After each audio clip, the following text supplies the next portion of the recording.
নমস্কার। শীতের সময় বাড়ির ছাদের উপর উঠে কবিতা পড়ি, সেটা তুলনামূলকভাবে একটু সুবিধাজনক হয়, কিন্তু গ্রীষ্মের সময় বা বর্ষার সময়ে ছাদের উপর উঠে কবিতা পড়া সম্ভব হয় না। যদিও বর্ষা অল্প স্বল্প শুরু হয়েছে, তথাপি গরমের মাত্রা এখনো মাত্রাতিরিক্ত।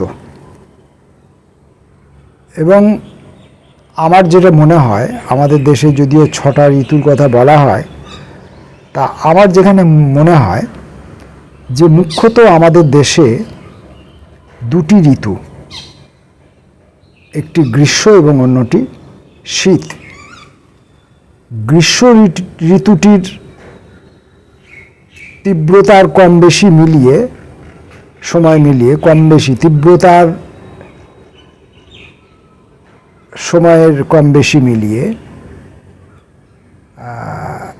সময়কাল মোটামুটি 9 মাস ধরা যেতে পারে, 8 মাস 9 মাস।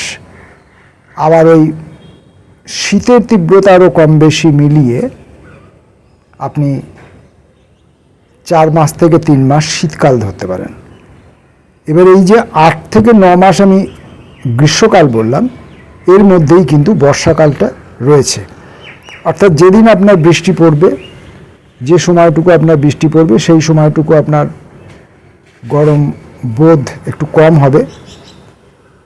বৃষ্টি বন্ধ হলেই গরমের মাত্রাতিরিক্ত হবে। তার সঙ্গে শেষ বর্ষার যে ভাদ্র মাসের যে গরম, যেটাকে আমাদের ভাষায় বলা হয় পচা ভাদরের গরম, সেই গরমটাও উপরি পাওনা হিসেবে থেকে যায়। ফলে আমার বিচারে আমরা 8 থেকে 9 মাস গরমকাল ভোগ করি, আর 4 থেকে 3 মাস, 3-4 মাস শীতকাল উপভোগ করি। তো ওই শীতের সময়টা আমি ছাদে বসে কবিতা পড়ি, তাতে আমার একটু সুবিধা হয়। যদিও এখানে ছাদের উপর উঠলে বাইরের শব্দ খুব বেশি করে এসে আমার শব্দের উপরে খবরদারি করে, সেটা মেনে নিতে হয়। কিন্তু আজকে আমি এই গরমের মধ্যেও ছাদে উঠে এসে কবিতা পড়তে এসেছি বা অন্যান্য ভিডিও করতে এসেছি। তার কারণ হচ্ছে ঘরের মধ্যে স্থান সংকুলানের অভাব, অনিবার্য কারণবশত। তো যাই হোক, গতকাল সন্ধ্যায় আমার এক বন্ধু, বিশিষ্ট বন্ধু ব্রজকুমার সরকার, তিনি এসেছিলেন বিশেষ কিছু কাজের প্রেক্ষিতে। তো তিনি আমাকে একটি ছোট বই, এক ফর্মার একটি কবিতার বই তিনি আমাকে দিয়ে গেছেন উপহার হিসাবে। কবিতার বইটির নাম রক্ত ও রমণী। কবির নাম শ্যামলকান্তি দাস। বলে রাখা ভালো, ব্রজকুমার সরকার ত্রিষ্টুপ পত্রিকার সম্পাদক এবং ত্রিষ্টুপ প্রকাশনীর তিনি কর্তা ব্যক্তি। যদিও প্রকাশক হিসাবে তার 2 পুত্র সাগরময় সরকার ও অভিক সরকারের নাম রয়েছে, তথাপি প্রত্যেকেই জানেন যে ত্রিষ্টুপ পত্রিকার সর্বময় কর্তা ব্রজকুমার সরকার।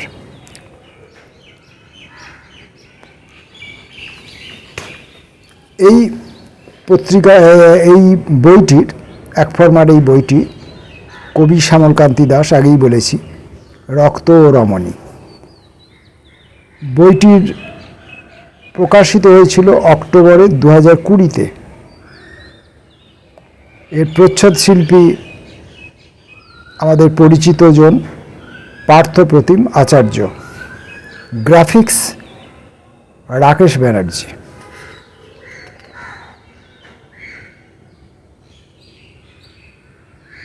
এই ছিল বইটির সম্পর্কে পরিচিতি দেওয়া। এবং কবি এই বইটি ব্রজকুমার সরকারের সহধর্মিণী এন রঞ্জিতা সরকারকে কি বলবো উৎসর্গ করেছেন বা নিবেদন করেছেন বা উপহার স্বরূপ দিয়েছেন, যাই বলা যায়। এই এন রঞ্জিতা সরকারের সৌজন্যে আমরা মণিপুরী কবিতার সঙ্গে পরিচিত হবার সুযোগ পাচ্ছি। এখন দেখা যাক এখানে যে কটি কবিতা আছে, আশা করছি সবকটি কবিতাই আমি আমার এই ভিডিওতে ধরতে সক্ষম হব, যদি না এর মধ্যে আবহাওয়া পরিবর্তিত হয়ে আবার বৃষ্টি না এসে যায়। দেখা যাক।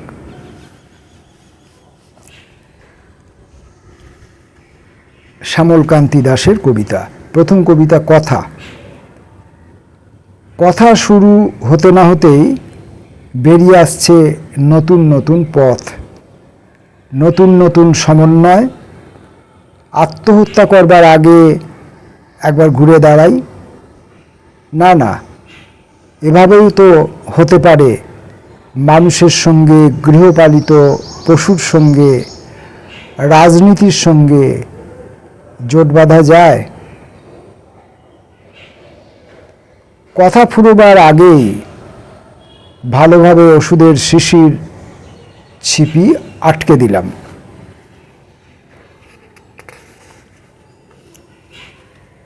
পরের কবিতাটির নাম উনুন। আজ আমাদের ভাত হবে না, ভাত নেই, চালে বীজ বীজ করছে পোকা। মা দেশে বিদেশে উনুন খুঁজতে গেছে। উনুনে কত ভাত, কত সাদা কালো ভাত আমরা পেট পুড়ে খাবো।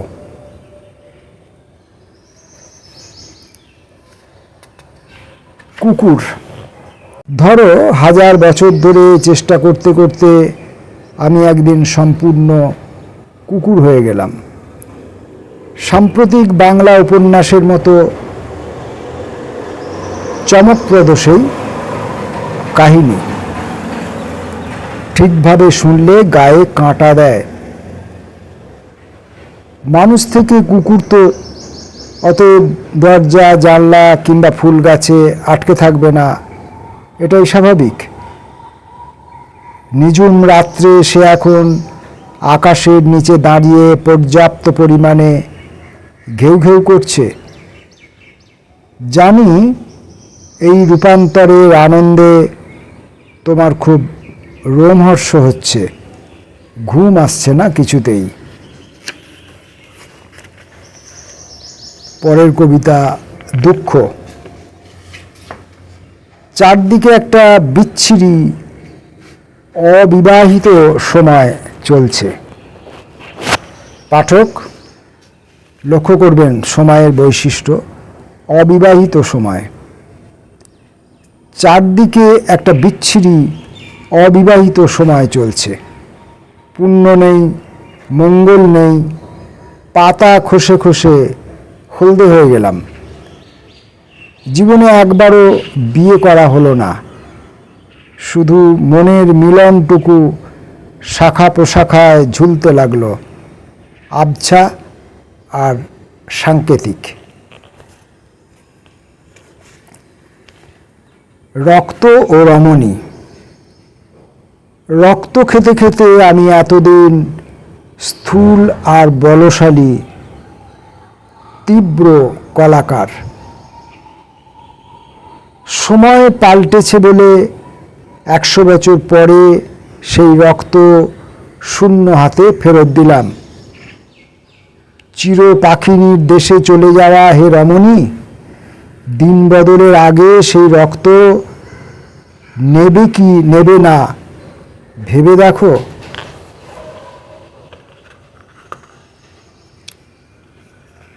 পরের কবিতাটির নাম মুক্তি।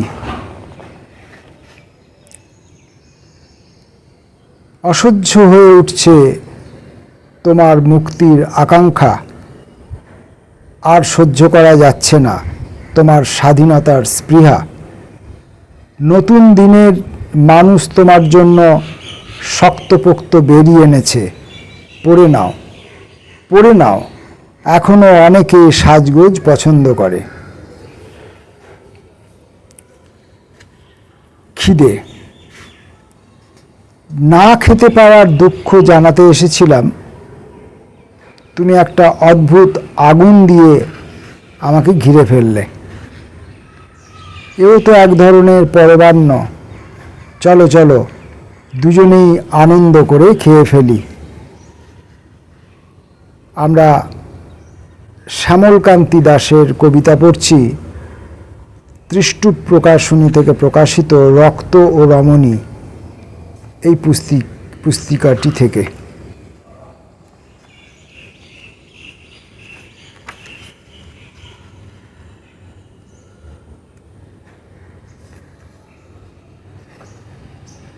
পরের কবিতাটির নাম শরীর।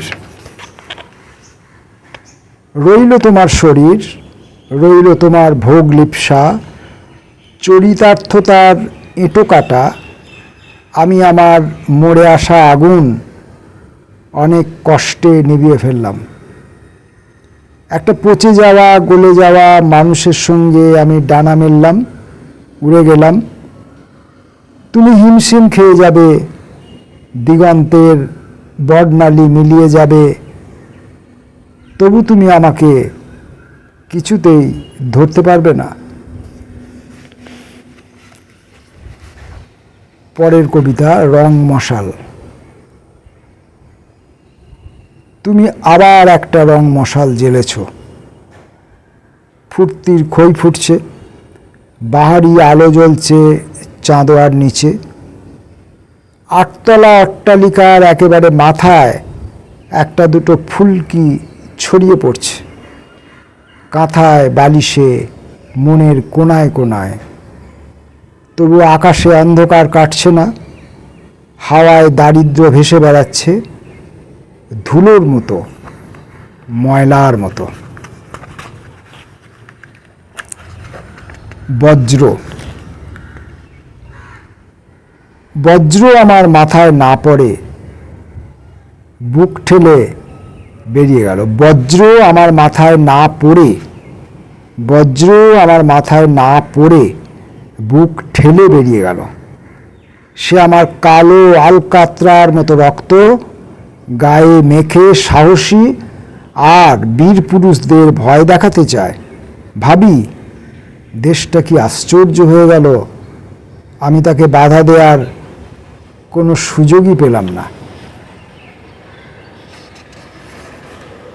দেহান্তর।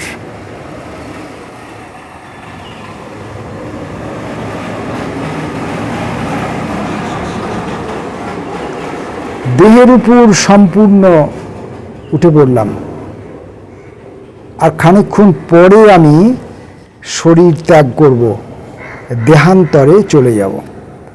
দেহের উপর সম্পূর্ণ উঠে পড়লাম, আর খানিকক্ষণ পরে আমি শরীর ত্যাগ করব, দেহান্তরে চলে যাব। আমাকে একটু বেশি রোমাঞ্চ দাও কদম গাছ, আমাকে একটু বেশি রোমাঞ্চ দাও কদম গাছ। মুষলধারে অবিরত বৃষ্টি দাও ময়ূর। আমি যেন শুনতে পাই তোমার ব্যাকুল কেকাধ্বনি, দেখতে পাই তোমার বিচিত্র কলাপ। আমাকে আর একটু বেশি রোমাঞ্চ দাও কদম গাছ, মুষলধারে অবিরত বৃষ্টি দাও ময়ূর। আমি যেন শুনতে পাই তোমার ব্যাকুল কেকাধ্বনি, দেখতে পাই তোমার বিচিত্র কলাপ। শেষ কবিতাটি পড়ব, শিক্ষা।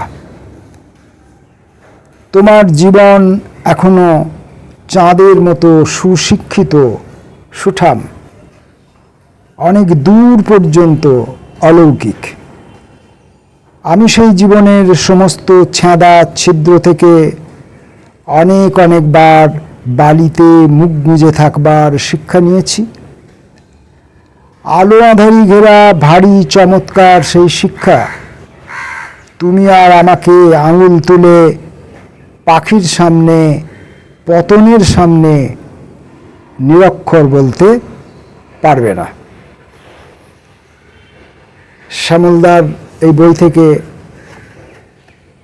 কবিতাগুলি পড়লাম। যদিও শ্যামলদা বলেছেন,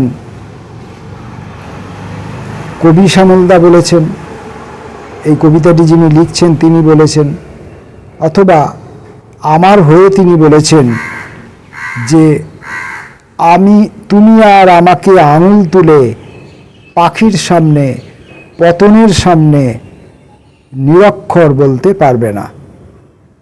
কিন্তু আমি নিজেকেই তো নিজে নিরক্ষর বলি। তাই আমি একজন নিরক্ষর অশিক্ষিত মানুষ হয়েও শ্যামলদার মতো একজন খ্যাতনামা কবির কবিতাগুলি পাঠ করার সুযোগ পেলাম। ঠিক মতো যথাযথভাবে পড়তে পারিনি, জানি। যদি শ্যামলদার কাছে ঘটনাক্রমে এই ইউটিউব লিঙ্কটি, ভিডিওর লিঙ্কটি যদি তাঁর হাতে পৌঁছায়, তিনি নিশ্চয়ই আমাকে এই অপটুতার কারণে তিনি আমাকে নিশ্চয়ই ক্ষমা করে দেবেন, যেমনভাবে তিনি জীবনে বহুবার আমাকে ক্ষমা করেছেন। শ্যামলদার মতো একজন বড় মাপের কবি, তিনি আমাদের বাংলার কবি সমাজের অসংখ্য কবির উপরে তার পূর্ণ হাতের স্পর্শ রেখেছেন। সেটা আগামী ভবিষ্যতে বাংলা কবিতার ইতিহাস অবশ্যই প্রতিপন্ন করবে। নমস্কার।